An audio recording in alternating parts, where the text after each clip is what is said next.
Hey Rebel Rouser, I'm Alan Voivod and this is Star Wars 7x7, your daily dose of Star Wars joy. And thank you so much for joining me for it. So, Everyone's a Critic is the short story that we're going to be talking about today from the Return of the Jedi from a Certain Point of View collection. It features Salacious Crumb, and we are in full spoiler territory as we have been with the stories we've discussed in this series.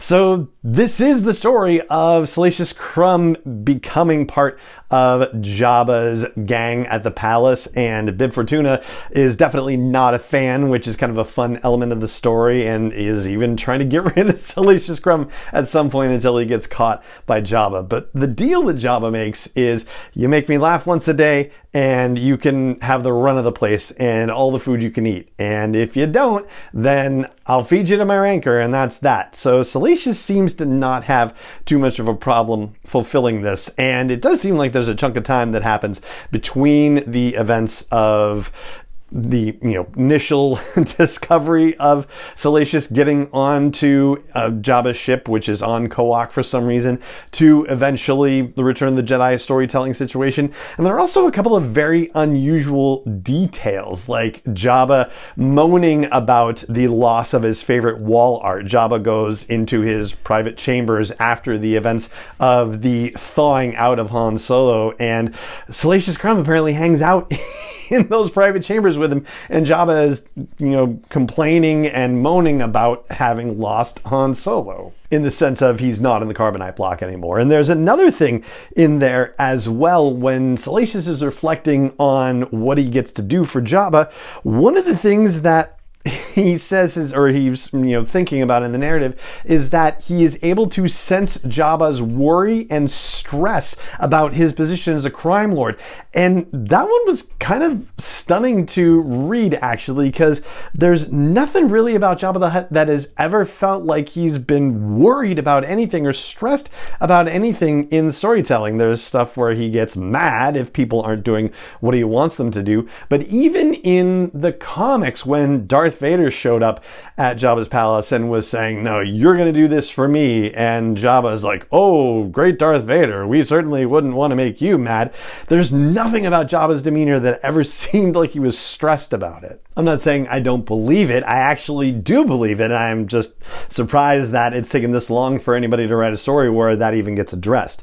It's also fun that Salacious is described as thinking Han Solo has a punchable face, and also that he thinks Jabba is the best cuddler, which is just, good grief. The only thing that really sat wrong with me in the story is that there's no mention of Leia at all. I mean, there's reflection about the bounty hunter that showed up that made Jabba laugh, and Salacious is jealous that anybody but him made Jabba laugh, but Salacious was not apparently part of the crew that was hiding out when Leia unfroze Han, so Salacious, doesn't hear about it. And then Salacious, the next day, when Luke shows up, and Leia's right there, but Salacious doesn't say anything or reference Leia at all. And then when Leia eventually kills Jabba, Salacious's point of view is just, he hears a rattling of chains and then sees that Jabba is dead. So I will say I thought that was a strange choice in the story. And then if you want to know the answer to whether Salacious Crumb lives or dies in the results of the battle or whatever, then I can tell you that, and I'll tell you what, I'll give you like a chance to skip ahead. So skip ahead 15 seconds from now if you don't want to know. Anyway, so Salacious Crumb, like many people, is also thrown clear of the katana, the sail barge, in the explosion, and ends up going into the Sarlacc, so that should be the end of him there. And that's what I've got for you about Everyone's a Critic, which is the story about Salacious Crumb in the Return of the Jedi from a Certain Point of View collection. And yeah, enjoyable, had its moments. And that's going to do it for today's episode of the podcast. It just remains for me to say thank you so much for joining me for it, as always, and may the Force be with you wherever in the world you may be. 7x7 is not endorsed or sponsored yet by Lucasfilm Limited, Disney, or 20th Century Fox, and is intended for entertainment and information purposes only. Star Wars, the Star Wars logo, all names and pictures of Star Wars characters, vehicles, and any other Star Wars related items are registered trademarks and/or copyrights of Lucasfilm Limited, or their respective trademark and copyright holders. May the Force be with them. All original content is copyright by Star Wars 7x7. We hope you love it.